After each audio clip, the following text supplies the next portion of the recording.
Hello बेटा, स्वागत है आप सबका एलएस क्लासेस में। उम्मीद है आप सब ठीक होंगे और अपनी पढ़ाई को बेहतर तरीके से करते होंगे। देखिए बेटा, हम एक्सरसाइज 3.3 का क्वेश्चन नंबर 1 कर चुके थे। आज हम देखेंगे 3.3 का क्वेश्चन नंबर 2 और इस क्वेश्चन नंबर 2 के भी कई सारे पार्ट्स हैं। तो इसके पहले पार्ट को हम देखते हैं आज। देखिए बेटा, लिखा हुआ है यदि हम अंश में, पहले तो इसकी कंडीशन पढ़ लेते हैं। निम्नलिखित समस्याओं में रैखिक समीकरणों की युग्म बनाइए। मतलब जो समस्याएं दी हुई है, ये जो क्वेश्चन दिया हुआ है, इससे हमें क्या बनाना है? रैखिक समीकरण युग्म बनाना है और उनके हल यदि अस्तित्व हो तो विलोपन विधि से हल कीजिए। अगर उनका अस्तित्व होगा तो हम उसे विलोपन विधि से हल करेंगे। अब अस्तित्व की बात आती है तो देखिए, हम आपको पहले ही बता चुके थे, पहली एक्सरसाइज में ही था ये। 3 कंडीशन हमने आपको बताई थी। a1/a2 is not equal to b1/b2, ये वाली थी, मतलब प्रतिच्छेदित बिंदु होते थे और एक हल होता था। दूसरी कंडीशन थी a1/a2 is equal to b1/b2 is not equal to c1/c2। ठीक है, एक कंडीशन ये थी a1/a2 is equal to v1/v2 is equal to c1/c2। ये 3 कंडीशन थी। तो हमें ये भी चेक करना है कि अस्तित्व है या नहीं है। तो देखिए, लिखा हुआ है यदि हम अंश में 1 जोड़ दें तथा भिन्न में 1 घटा दें तो भिन्न 1 में बदल जाती है, मतलब 1 में बदल जाती है। यदि हर में 1 जोड़ दें और 1 जोड़ दें तो ये 1/2 हो जाती है। भिन्न ज्ञात कीजिए। हमें क्या ज्ञात करना है? भिन्न ज्ञात करना है। तो देखिए, हम मान लेते हैं यहाँ पे, माना वह भिन्न बराबर x/y। अब ये क्या हो गया? हमारा अंश हो गया और ये क्या हो गया बेटा? हर हो गया। ठीक है, प्रथम शर्त के अनुसार भाई 2 कंडीशन दी हुई है। तो प्रथम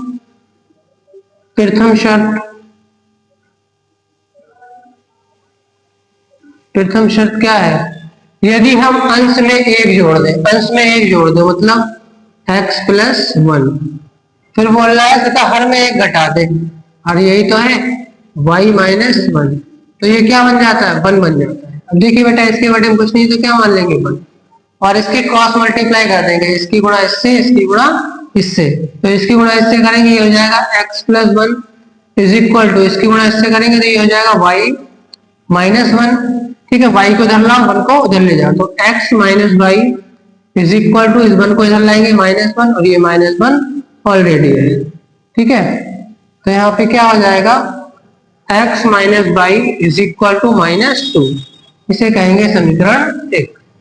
ओके, दूसरी शर्त, द्वितीय शर्त देखिए बेटा। द्वितीय शर्त क्या है? यदि हम हर में 1 जोड़ दें, अंश में कुछ भी नहीं हुआ है, हर में हुआ है, तो x/y+1, हर में 1 जोड़ दें तो ये फिर 1/2 हो जाती है, मतलब 1/2 हो जाती है। देखिए बेटा, इसकी गुणा इससे कर देंगे और इसकी गुणा इससे, तो इसकी गुणा इससे कर देंगे, हो जाएगा 2x बराबर, इसकी गुणा इससे करेंगे तो y+1, y को कर लिया तो 2x - y is equal to 1। ये हो गया हमारा समीकरण 2। क्यों हो गया समीकरण 2? देखिए बेटा, समीकरण 1 और समीकरण 2 मिल गया हमें। अब हमें ये भी तो चेक करना है कि इसका अस्तित्व है या नहीं है। तो देख लेते हैं, a1/a2 निकाल लेते हैं। देख लीजिए, a1/a2। अब देखिए, यहां से a1 मिलेगा 1 है, a2 यहां से मिलेगा 2 है, तो 1/2। फिर इसका b1/b2 निकाल लो। b1 बेटा यहां से मिलेगा -1 है और ये -1 है, कौन में -1 मतलब +1। अब देखिए, ये 1/2 आया, ये 1 आया, तो इसका मतलब ये हुआ a1/a2 is not equal to b1/b2। ये पहली वाली कंडीशन थी, मतलब इसका केवल एक हल होगा। कितने हल होंगे? केवल एक। रेखाएं प्रतिच्छेदित होंगी। जब यहाँ पर प्रतिच्छेद एक बिंदु पर प्रतिच्छेद कर रहे हैं, इसका मतलब क्या हुआ? एक हल हुआ है, केवल एक हल। कितने हल है? केवल एक हल। एक हल है तो इसका मतलब जब हल है तो अस्तित्व होगा, अस्तित्व है। जब अस्तित्व है तो हम क्या करेंगे, इसे विलोपन विधि से हल करेंगे। तो देखिए समीकरण 1 और 2 को उतार लेते हैं यहाँ पे। x minus y is equal to -2 और 2x minus y is equal to 1। देखिए माइनस माइनस माइनस, ये माइनस माइनस प्लस हो गया, ये बाई से बाई कैंसिल, 2x में से एक x जाएगा, माइनस का x बचेगा, ये माइनस का क्या हो जाएगा 2 और 1 3, माइनस से माइनस कट गया तो x इज इक्वल टू 3। मतलब जो x का मान हमें मिला है वो कितना मिला है, 3 मिला है। अब हम क्या करेंगे, x का मान समीकरण 1 में रख दो, x का मान समीकरण 1 में रख दो बेटा। जब 1 में रखेंगे तो देखिए क्या मिल जाएगा हमें, x का मान समीकरण 1 में, तो x की जगह पे क्या रखेंगे 3, तो यहाँ पे 3, फिर क्या है माइनस का y इज इक्वल टू -2। इस 3 को उधर ले जाएंगे तो माइनस का y बराबर -2 और ये 3 इधर आएगा माइनस का 3, तो माइनस का y बराबर माइनस का 5, इसे कट गया तो यहाँ पे y इज इक्वल टू कितना आ गया 5। मतलब हमें x की भी वैल्यू मिल गई और y की भी वैल्यू मिल गई। अब हम क्या लिखेंगे, भिन्न बराबर, हमारे पास क्या हमने माना था, भिन्न बराबर x बटे y। अब x की वैल्यू बेटे कितनी है 3 है और y की वैल्यू कितनी है 5 है, तो जो भिन्न होगी वो हमारी होगी 3/5। ये हमारा क्या हो जाएगा आंसर। उम्मीद है ये क्वेश्चन आपको समझ आया होगा, आप इसका स्क्रीनशॉट ले लीजिए जब तक, ठीक है। क्वेश्चन नंबर इसका सेकंड देखते हैं। सेकंड क्वेश्चन है, 5 वर्ष पूर्व नूरी की आयु सोनू की आयु की 3 गुनी थी, 10 वर्ष पश्चात नूरी की आयु सोनू की आयु की 2 गुनी हो जाएगी। नूरी और सोनू की आयु ज्ञात कीजिए, कितनी है ये बताना है हमें। तो देखिए 5 वर्ष पूर्व, 5 वर्ष, 10 वर्ष पश्चात, तो पूर्व का मतलब क्या होता है, हम कोई भी प्रेजेंट आयु उसकी मानेंगे तो उसमें से हम क्या करेंगे, पूर्व की बात आती है तो घटाते हैं और पश्चात की बात आती है तो उतने ही जोड़ देते हैं। तो देखिए हम यहाँ पे मान लेते हैं, माना नूरी की वर्तमान आयु बराबर x वर्ष है, कितनी मान ली हमने x वर्ष, और सोनू की वर्तमान आयु बराबर हमने मान ली कितनी y वर्ष, कितनी मान ली y वर्ष। तो प्रथम शर्त के अनुसार बेटा,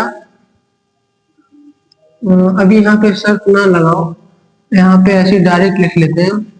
3 वर्ष, कितने वर्ष पश्चात दिया हुआ है क्वेश्चन में दिया हुआ है 5 वर्ष पूर्व नूरी की आयु, तो यहाँ पे लिखेंगे हम 5 वर्ष पूर्व नूरी की आयु बराबर, भाई वर्तमान में उसकी x है तो 5 वर्ष पूर्व मतलब पहले कितनी हो जाएगी x माइनस 5 वर्ष, यही तो हो जाएगी x माइनस 5 वर्ष, ठीक है। और इसी प्रकार 5 वर्ष पूर्व सोनू की आयु बराबर, ये हो जाएगा y माइनस 5, ठीक है, y माइनस 5 वर्ष। अब प्रश्नानुसार प्रथम कंडीशन जो है हमारी, प्रथम शर्त क्या कह रही है, प्रथम शर्त ये बोल रही है, वो बोल रहा है कि 5 वर्ष पूर्व नूरी की आयु सोनू की आयु की 3 गुनी हो जाएगी। जो नूरी की आयु है, नूरी की आयु 5 वर्ष पूर्व कितनी है x माइनस 5, वो सोनू की आयु मतलब y माइनस 5, ये कितनी गुनी हो जाएगी 3 गुनी हो जाएगी, ये क्वेश्चन बता रहे हैं। देखिए सॉल्व कर लेते हैं, x minus 5 is equal to 3 से मल्टीप्लाई करेंगे, 3 पंजे 15, 3y को इधर लाओ 5 को इधर लाओ, तो इसे इधर लाएंगे तो x माइनस 3y इधर आएगा तो प्लस का इधर हो जाएगा माइनस का, इस माइनस 5 को इधर ले जाएंगे तो ये क्या हो जाएगा -5 और माइनस नहीं +5 हो जाएगा ये, और ये माइनस का 15 है, ठीक है। तो x minus 3y is equal to -10, इसे समीकरण कहेंगे 1। ओके। अब दूसरी कंडीशन में वो पश्चात का बात कर रहे हैं, तो हम यहाँ पे लिख लेंगे 5 वर्ष पश्चात। 5 वर्ष तो नहीं है, 10 वर्ष है। यहाँ पे कितना है? 10 वर्ष है। क्वेश्चन में अगर हम देखें तो 10 वर्ष पश्चात हम यहाँ पे लिख लेंगे 10 वर्ष पश्चात। 10 वर्ष पश्चात नूरी की आयु, नूरी की आयु देखिए क्या हो जाएगी? x+10 है भाई। यहाँ पे पश्चात की बात आती है तो हम प्लस कर देते हैं।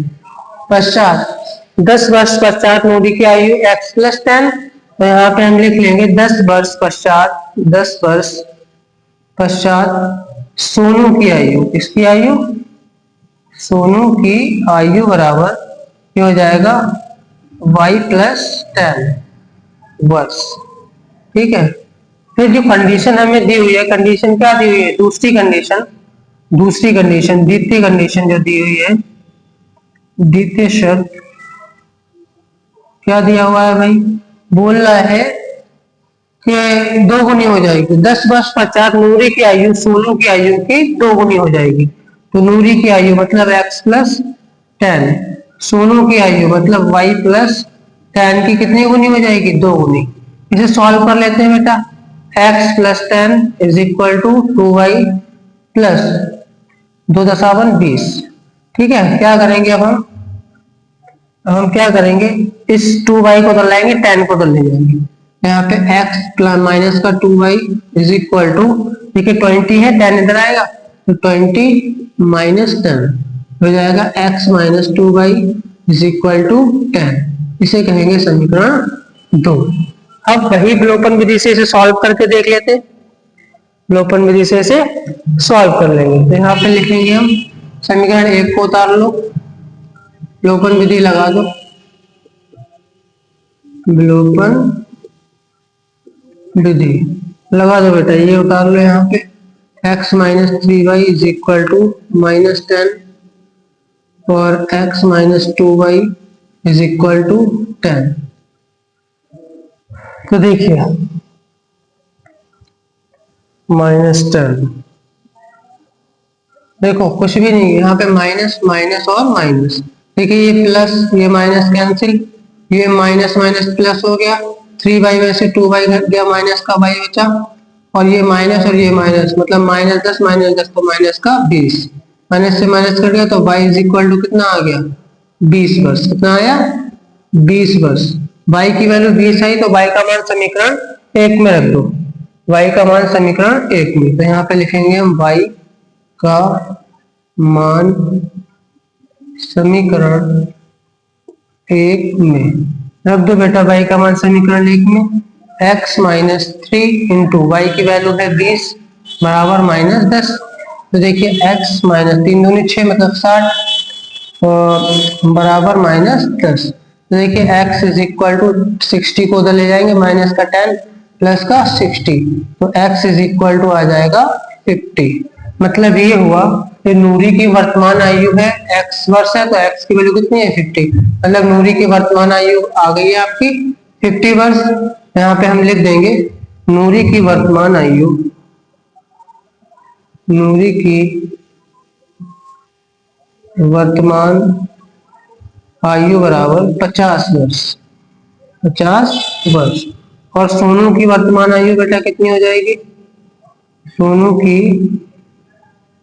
वर्तमान आयु बराबर y की वैल्यू 20 है तो 20 वर्ष। ठीक है, यही हमारा क्या था? आंसर था। उम्मीद है ये क्वेश्चन आपको समझ आया होगा। आप इसका स्क्रीनशॉट ले लीजिए बेटा। इसका तीसरा पार्ट देखेंगे हम। क्वेश्चन है 2 अंकों की संख्या के अंकों का योग 9 है। इस संख्या का 9 गुना संख्या के अंकों को पलटने से बनी संख्या का 2 गुना है। संख्या ज्ञात कीजिए। देखिए बेटा, संख्या ज्ञात करने का मतलब निकालना है हमें, जो संख्याएं मानेंगे वही ज्ञात करना है। तो हम यहाँ पे मान लेते हैं, माना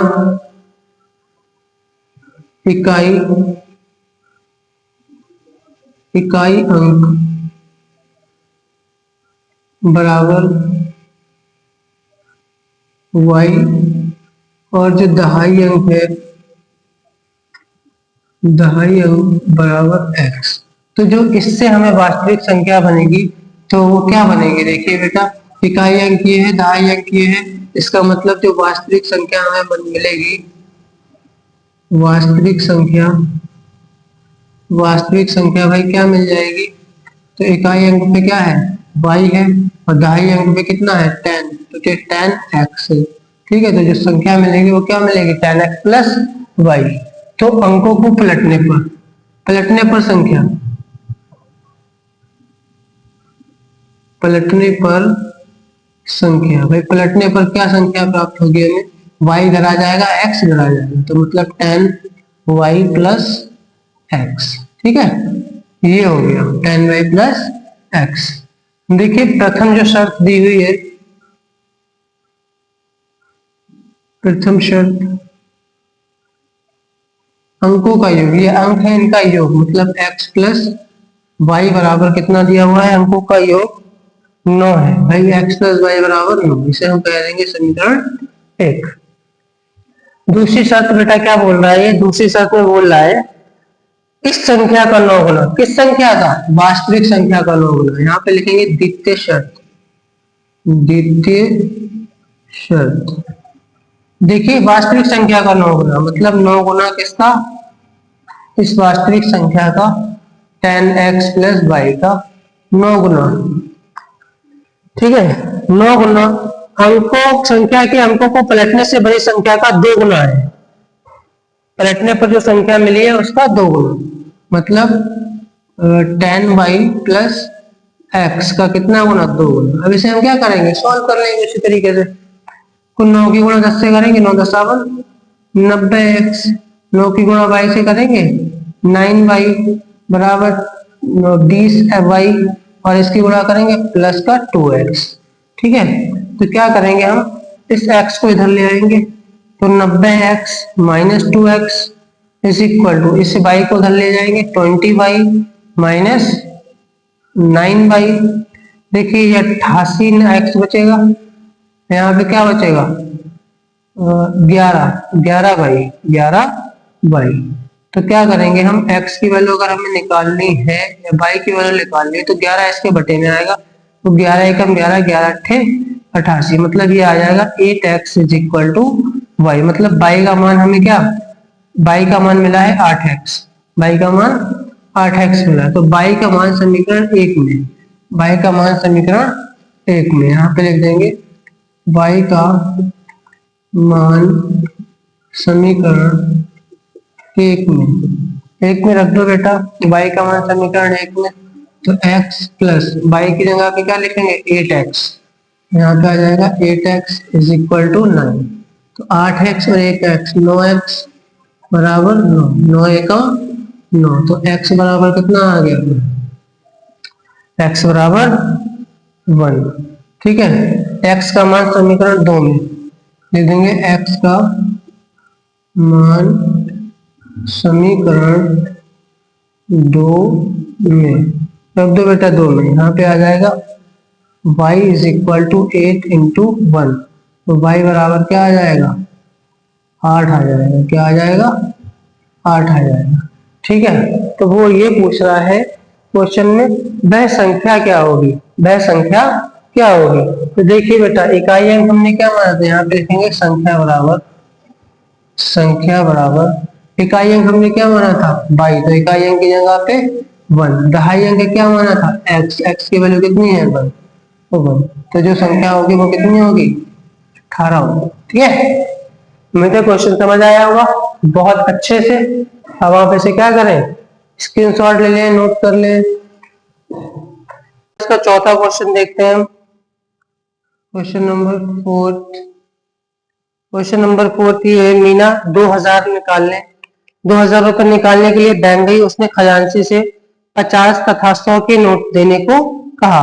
मीना ने कुल 25 नोट प्राप्त किए, ज्ञात कीजिए कि उनमें से 50 और 100 के कितने नोट प्राप्त किए। भाई मीना एक बैंक गई, उसने खजांची से 2000 रुपए निकालने को कहा, और उसने ये कहा कि भाई जो आप 2000 रुपए हमें दे रहे हैं उसमें से 50 के नोट और 100 के नोट ही देना हमें।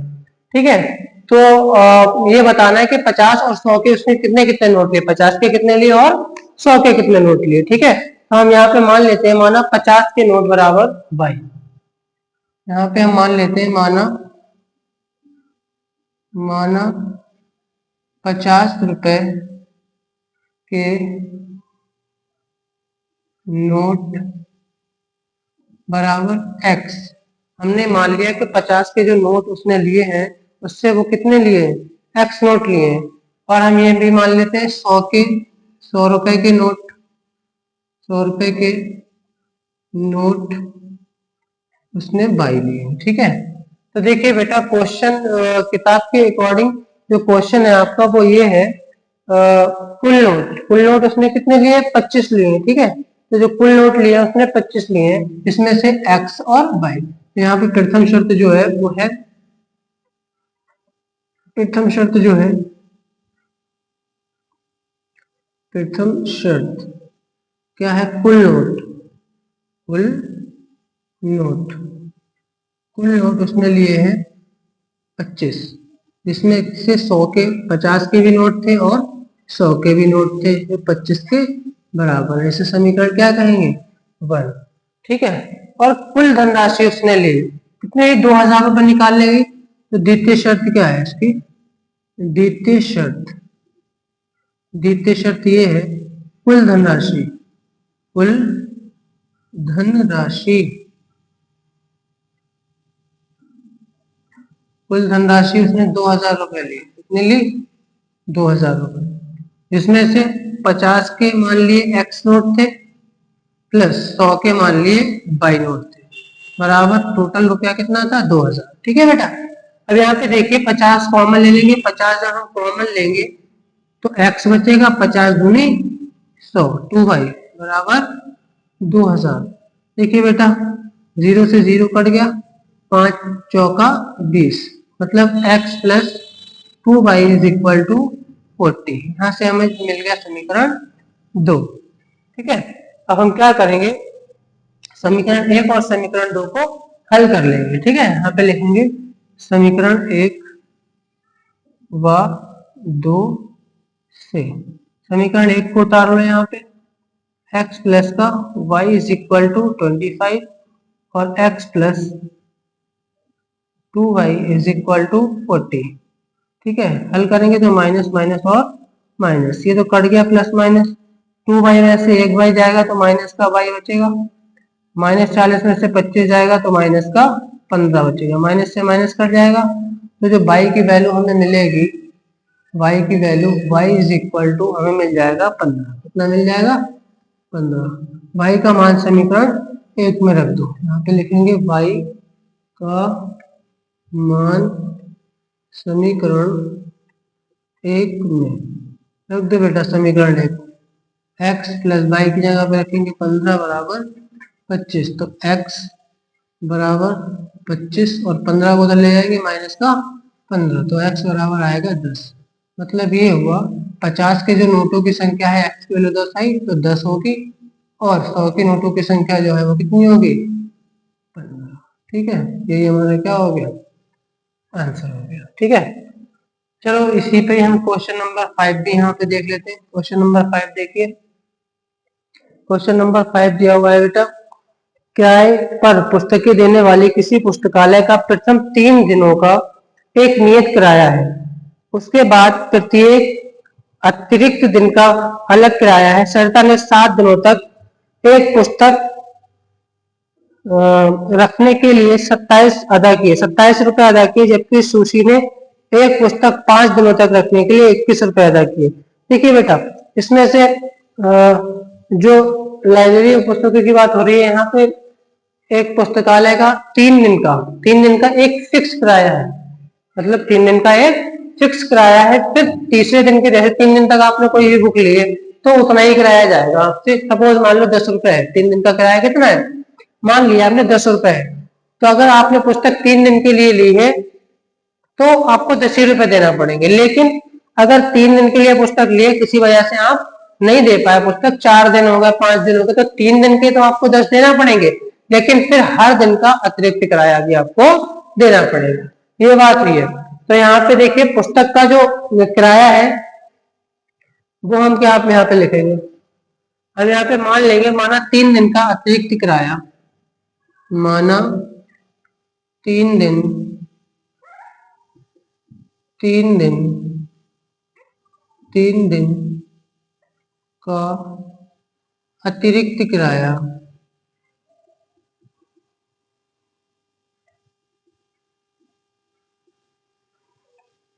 बराबर x, हमने मान लिया x रुपए है, ठीक है। और फिर 3 दिन का अतिरिक्त किराया x रुपए, फिर वो क्या बोल रहा है, प्रत्येक दिन, 3 दिन से जो ज्यादा दिन होगा प्रत्येक दिन का 3 दिन का किराया जो है, 3 दिन का नियत किराया होगा, सॉरी 3 दिन का नियत किराया होगा, अतिरिक्त किराया नहीं, 3 दिन का एक निश्चित मतलब नियत किराया बराबर x रुपए है। और प्रत्येक दिन का अतिरिक्त किराया, प्रत्येक दिन का अतिरिक्त किराया बराबर y रुपए है। कितना है, y रुपए है, ठीक है। तो क्वेश्चन में फिर से हम पढ़ते हैं क्वेश्चन। प्रथम शर्त में वो ये बोल रहा है कि भाई सरिता ने 7 दिनों तक एक पुस्तक रखने के लिए 27 रुपए अदा किए। तो प्रथम शर्त क्या है हमारी, प्रथम शर्त सरिता ने, ठीक है। तो 7 दिनों के लिए, 7 दिनों के लिए लिए और 7 दिनों के लिए उसने पुस्तक रखी और कितने रुपए दिए, 27 रुपए दिए, ठीक है। तो 7 दिनों के लिए कितने रुपए दिए भाई उसने, 7 दिनों के लिए उसने दिए हैं 27 रुपए, ठीक। 7 दिनों में भाई 3 दिन का तो किराया x माना हमने, 3 दिन का नियत किराया x।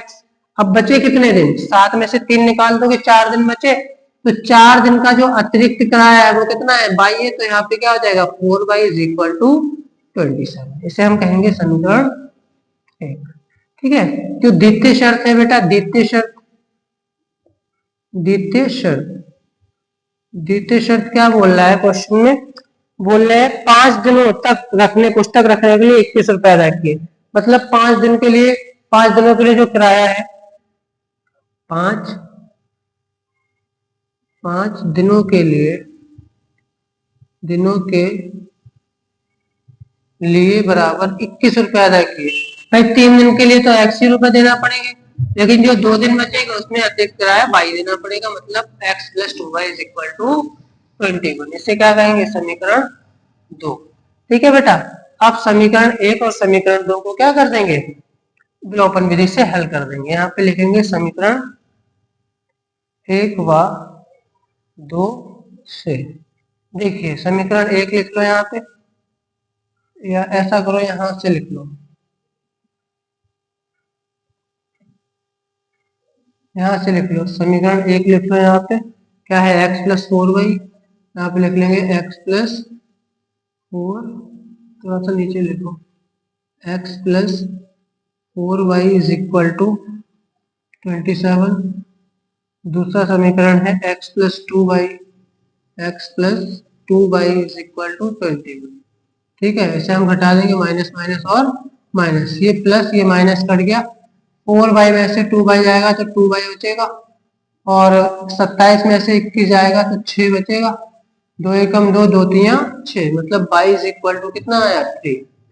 y का मान समीकरण 1 में रख दो, यहाँ पे लिखेंगे y का मान समीकरण 1 में, तो y का मान समीकरण 1 में रख दो, x प्लस 4 इंटू वाई की जगह पे रखेंगे 3 इज इक्वल टू 27, ठीक है। x 4 तिया 12, 12 को उधर ले जाएंगे, क्या हो जाएगा 27 माइनस 12, तो x बराबर कितना बचेगा, 7 में से 2 गया 5, 15। मतलब जो नियत किराया है 3 दिन का वो कितना है बेटा, 3 दिन का जो नियत किराया है वो 15 रुपए है, और प्रत्येक दिन का अतिरिक्त किराया कितना है, 3 रुपए, ठीक है। तो हम यहाँ पे लिखेंगे यहाँ पे दिए हुआ देखो 3 दिन का अतिरिक्त किराया बराबर x रुपए। x की वैल्यू कितनी है 15, तो मतलब ये हो जाएगा आपका 15 रुपए। और बाकी अतिरिक्त किराया बाई है, तो बाई की वैल्यू कितनी 3 आई, तो यहाँ पर हो जाएगा 3 रुपीज। मतलब प्रत्येक दिन का जो किराया होगा वो हो जाएगा। ये हमारा क्या हो जाएगा, आंसर हो जाएगा। ठीक है बेटा, इसी क्वेश्चन के साथ एक्सरसाइज 3.3 समाप्त हो गई है। अब आपको क्या करना है, इसकी अच्छे से प्रैक्टिस करना है। जो क्वेश्चन समझ में ना आए हो उन्हें दोबारा से बैक करके देख लेना, ठीक है। और मेहनत बहुत ज्यादा करनी है आप लोगों को, ओके। ठीक है, फिर अगले चैप्टर्स में मिलते हैं।